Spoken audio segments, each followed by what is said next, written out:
பத்திரிகை மற்றும் ஊடக நண்பர்களுக்கு வணக்கம். கேக்குதா? ஒரு குரல் ஒண்ணு சொல்லணும் இந்த இடத்துக்கு. முகநக நட்பது நட்பல்ல, நெஞ்சத்து அகநக நட்பது நட்பு.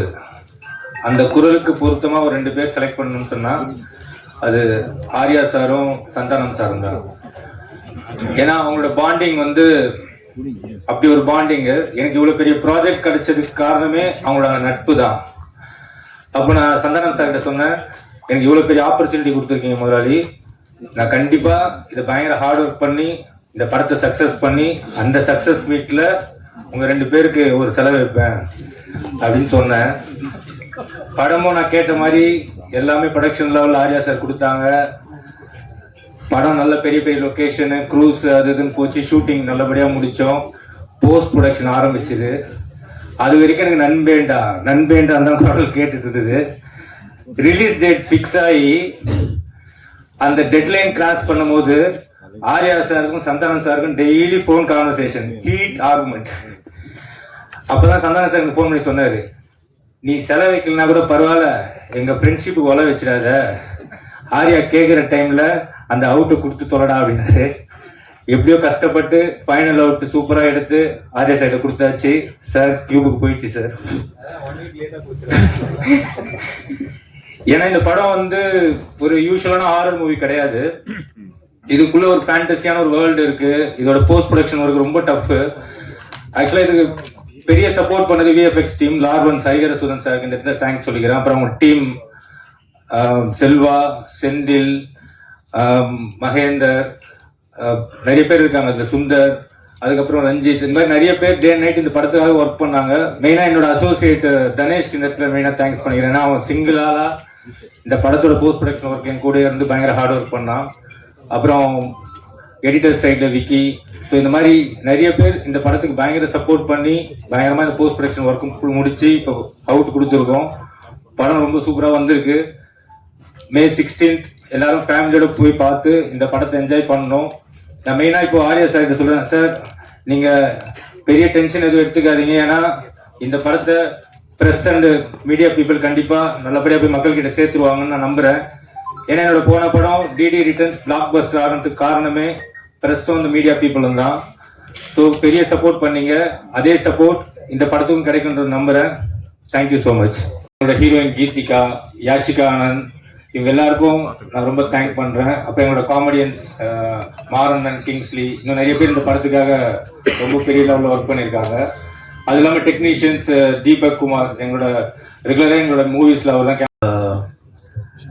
இந்த படம் ஆக்சுவலா பிரேம் கதை சொன்னோன்னே எனக்கு லாஸ்ட் அவரோட டிடி ரிட்டர்ன்ஸ் ரொம்ப பிடிக்கும். ஏன்னா இட்ஸ் ஜஸ்ட் நாட் ஒரு மைண்ட்லெஸ் காமெடின்னு இருக்காது அந்த படம். ஆக்சுவலாக பார்த்தீங்கன்னா அதில் ஒரு நல்ல ஒரு ஸ்டோரி இருக்கும், அதுக்கான ரீசனிங் இருக்கும், அதுக்கான ஒரு ப்ளே இருக்கும், அதுக்கான ஒரு கேம் இருக்கும்.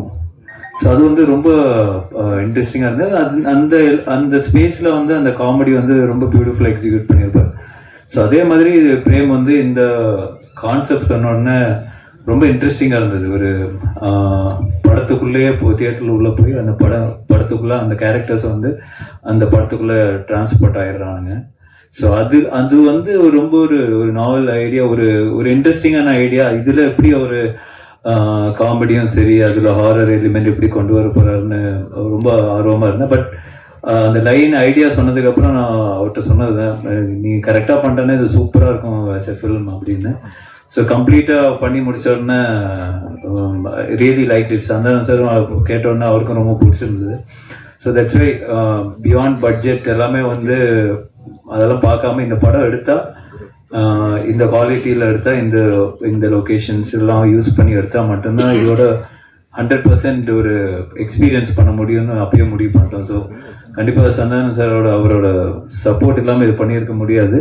So I think full and full Santhanam இதில் உழைச்சி அவங்க பிரேம் கூட சேர்ந்து என்னெல்லாம் பெஸ்ட்டாக இதில் பண்ண முடியுமோ அவங்க 2 பேரும் சேர்ந்து பண்ணியிருக்காங்க. தட்ஸ் என்னோட இன்புட்லாம் ரொம்ப கம்மி தான். பட் தேர் எஃபர்ட் ஒரு லாஸ்ட் ஆல்மோஸ்ட் இயர் இந்த ப்ராஜெக்ட்ல தான் அவங்க 2 பேரும் ட்ராவல் ஆகிட்டு இருக்காங்க. ஸோ கண்டிப்பாக இந்த படம் நல்லா வந்து இருக்குன்னு எல்லாரும் நம்புகிறோம். ஸோ இந்த 16th ரிலீஸ் ஆகும்போது நீங்களும் பார்ப்பீங்க. So definitely very happy as a ப்ரொடியூசராக இந்த படம் ப்ரொடியூஸ் பண்ணியிருக்கேன்னு ரொம்ப ஹாப்பியாக இருக்கேன். அண்ட் கண்டிப்பாக அந்த ஹாப்பினஸ் வந்து இன்னும் அடுத்த லெவல் போகணும்னு நினைக்கிறேன். டெஃபினெட்லி இது மிகப்பெரிய சக்ஸஸ் ஆனால் இதோட நெக்ஸ்ட் லெவல் 2 கண்டிப்பாக சேர்ந்து பண்ணுவோம். So definitely looking forward to it.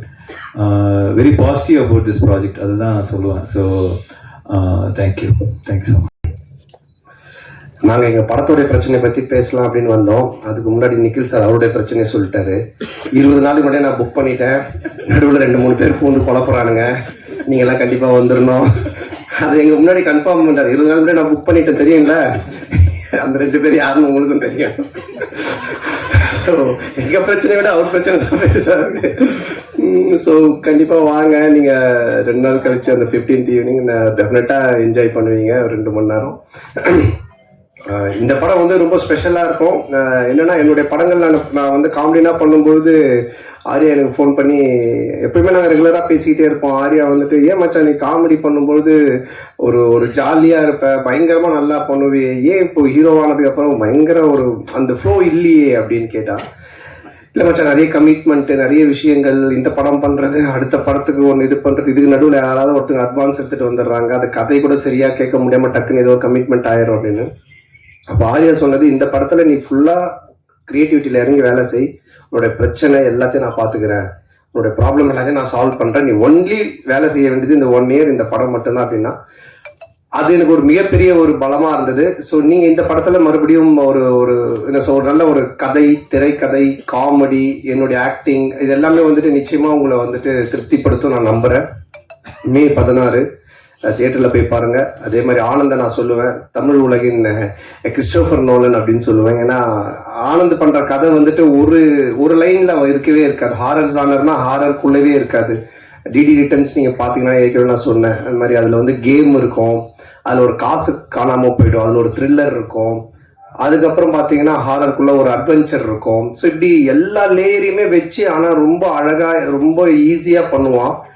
அந்த அளவுக்கு கொஞ்சம் நல்ல நாலேஜ் உள்ள ஒரு ஆள் ஆனந்த். ஸோ இந்த படமும் அது மாதிரி தான். இந்த கதையாக சொன்னால் யாருக்குமே புரியாது, என்னாலேயே புரிஞ்சிக்கவே முடியல. ஆனால் அதை ஃப்ளோ பண்ணி ஒரு ஸ்க்ரீன் பிளேவாக பண்ணி ஒரு படம் அவுட்புட் காட்டும் போது தான் ரொம்ப நல்லா இருந்துச்சு.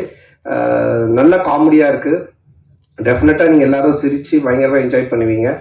பட் நான் இங்கே என்னதான் நாங்கள் கூவி படத்தை விற்றாலும் நீங்கள் பார்த்துட்டு சொல்கிறதா ரிசல்ட்டு. நீங்கள் தேட்டரில் பாருங்கள், ஃபேமிலியோட பாருங்கள், குழந்தைங்க எல்லாரையும் கூப்பிட்டு போய் பாருங்கள், டெஃபினட்டாக என்ஜாய் பண்ணுவீங்க. கண்டிப்பாக நம்ம May 15th ஈவினிங் இங்கே ப்ரிவியூவில் மீட் பண்ணுவோம். தேங்க்யூ, நன்றி. இது தேவைப்படுது. ஸோ நாங்களே கொஞ்சம் ஹெசிடேட் பண்ணி தான் சார்கிட்ட கேட்டோம். பட் அவர் ரொம்ப ஸ்போர்ட்டிவா இது பண்ணி தான் அவன் நல்லா இருக்கு இது அப்படின்னு சொல்லி பண்ணாரு. நீங்க தியேட்டர்ல பாருங்க, பாத்தீங்கன்னா உங்களுக்கு இதுக்காக பண்ணுன்றது ரிவீல் ஆகும் கண்டிப்பா. Sir, congratulations.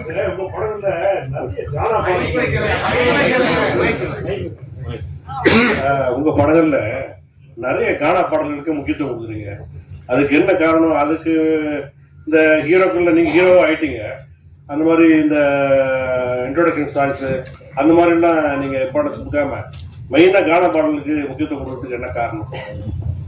தம்பி டைரக்டரும் அதுக்கு ஒரு முக்கிய காரணம். இவர் வந்து ராயபுரம், ஆனா சொந்த ஊர் திருநெல்வேலி. அதனால பைல்வான் ரங்கநாதன் நடிக்க வச்சிருக்கான் படத்துல, அவங்க ஊருக்காரங்க அப்படின்னு சொல்லி. ஸோ அது மாதிரி அவங்க ராயபுரம். ஸோ இதுக்கு முன்னாடி நான் பண்ண கானா படம் பார்த்தீங்கன்னா ஜான்சன், அவங்க வந்துட்டு வியாசார்பாடி. ஸோ இவங்க எல்லாருமே இன்புட்ஸ் கொடுக்கறதா, என்னுடைய இன்புட்ஸும் கிடையாது. ஸோ அவங்க என்ன சொல்றாங்களோ அதை நம்ம கேட்டு பண்றது தானே. அந்த பாரிஸ் அதுதான் ஆமா, அந்த டைரக்டர் வந்துட்டு வியாசார்பாடி. ஸோ இவர் ராயபுரம். இன்னும் நான் வந்துட்டு இது மின்ட்டு தாண்டவே இல்லை. எப்போதுமே எல்லாருக்கும் நிறைய வசூல் வரணும், திருப்பதியிலவே நம்ம சாமி கும்பிடணும் அப்படிம்பாங்க. இந்த படத்துல நீங்க திருப்பதி கோவிந்தாவை கிண்டல் பண்ணிருக்கீங்கன்னு சேலத்துல நிறைய வக்கீல்கள் புகார் கொடுத்துருக்காங்க. அந்த கோவிந்தா கோவிந்தா பாட்டு உண்மையிலே கடவுளை கிண்டல் பண்ணிருக்கா, அவங்களுக்கு என்ன பதில்?